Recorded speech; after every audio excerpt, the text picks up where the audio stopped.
Monsieur le ministre, Monsieur Dr Josué Pierre-Louis, le secrétaire exécutif du Conseil des ministres, Monsieur le doyen, Messieurs les directeurs généraux, Messieurs les membres du haut état-major. Ce matin, le Premier ministre Dr Ariel Henry souhaitait venir en personne installer le ministre de la Justice par intérim. Malheureusement, d'autres affaires urgentes le retiennent ailleurs. Il m'a donc délégué, en tant que directeur de son cabinet, de le faire à sa place. C'est pour moi un privilège et un honneur de m'acquitter de cette tâche. Je vous présente donc, Monsieur le ministre de l'Intérieur et des collectivités territoriales, Monsieur Lys Kittel, qui va avoir la lourde tâche de s'occuper de deux ministères clés du gouvernement. Cela fait de lourdes responsabilités à porter sur vos épaules. Mais depuis 2 mois déjà que j'ai l'occasion de travailler étroitement avec vous, je sais que vous avez l'étoffe nécessaire pour les assumer valablement. Monsieur le ministre, vous le savez mieux que moi, notre système judiciaire est malade et de moins en moins de justiciables lui font confiance. Une saine distribution de la justice est indispensable pour faire fonctionner une action qui veut être démocratique. Nos compatriotes doivent pouvoir, sans hésiter, qu'ils font confiance à la justice de leur pays. Le Premier ministre sait que nos cours et tribunaux fonctionnent dans des conditions exécrables dans les différentes juridictions du pays. Manque de moyens, manque de personnes qualifiées, bâtiments inappropriés pour rendre sereinement la justice. Mais les reproches récurrents que l'on fait à notre justice sont justifiés. Trop de prisonniers en attente préventive prolongée. Conditions de détention pénibles dans nos centres carcéraux. Et surtout, trop de crimes restés impunis. Mesdames, Messieurs, au nom du Premier ministre, je vous demande d'accueillir le ministre Kittel et de lui apporter votre pleine et entière collaboration dans les nouvelles responsabilités qui s'ajoutent aux siennes. La justice ne peut en aucun cas être instrumentalisée à des fins politiques et personne ne peut ni ne doit s'en servir pour mener ses luttes de pouvoir. Notre pays a perdu un président de la République dans des conditions horribles. Le Premier ministre le dit et le répète à qui veut l'entendre. Et surtout à ceux qui font semblant de ne l'avoir pas encore compris. Les manœuvres de diversion pour semer la confusion et empêcher la justice de faire sereinement son travail ne passeront pas. Les vrais coupables, les auteurs intellectuels et les commanditaires de l'assassinat odieux du président de la République, son Excellence Jovenel Moïse, doivent être trouvés, traduits en justice et punis pour leur forfait.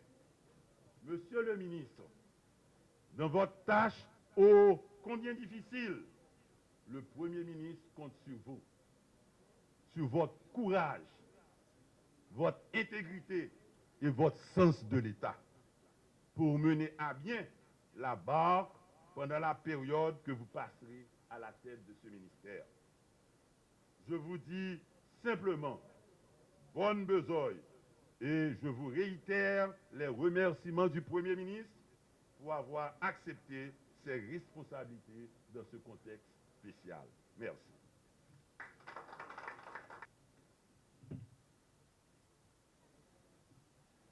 Monsieur le représentant du Premier ministre,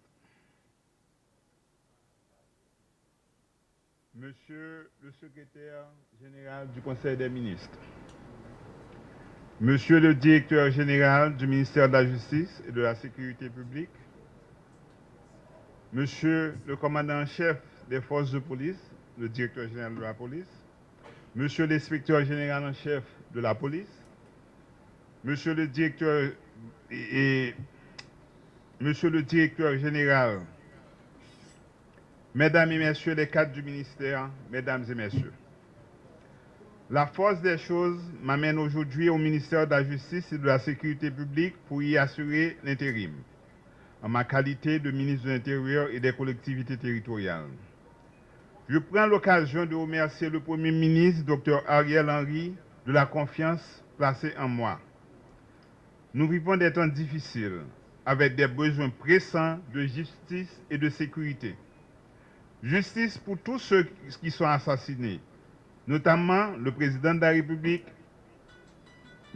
Son Excellence Jovenel Moïse, le bâtonnier Dorval, des journalistes et bien d'autres citoyennes et citoyens. Justice dans le cadre de la lutte contre la corruption. Justice pour tous ceux qui sont en prison pour toutes sortes de raisons, mais sans possibilité de voir leur juge naturel, encore moins de bénéficier d'un procès équitable dans les délais prévus par la loi. Une justice fonctionnelle qui travaille en permanence, sans interruption, à l'abri de utilisation et d'arrêt de travail intempestif.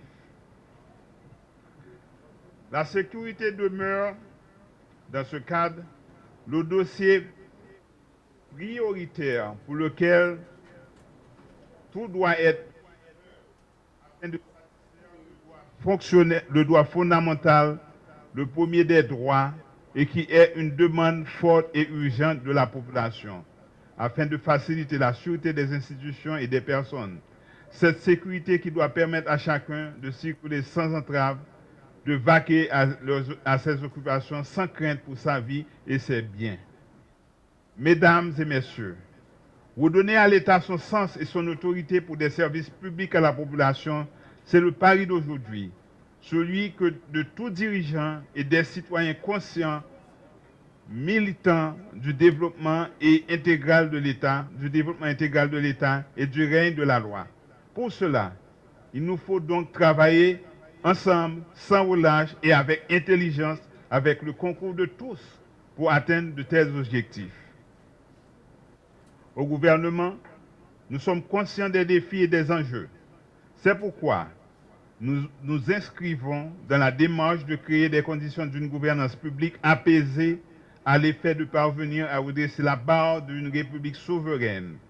Il n'y a plus de place pour la distraction, pour les diversions, pour la confusion et les luttes mesquines et intestines. La population attend de nous que nous nous mettions au travail, tout de suite. Dans cette quête, la loi doit reprendre ses droits et nous guider dans la recherche de solutions viables et durables.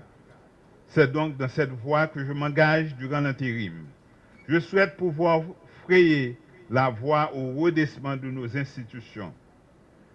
Nous devons établir cette nécessaire cohérence et d'harmonie entre les pouvoirs judiciaires et le pouvoir exécutif qui sont tous deux impliqués dans la gestion de la justice et concourent à asseoir l'ordre public.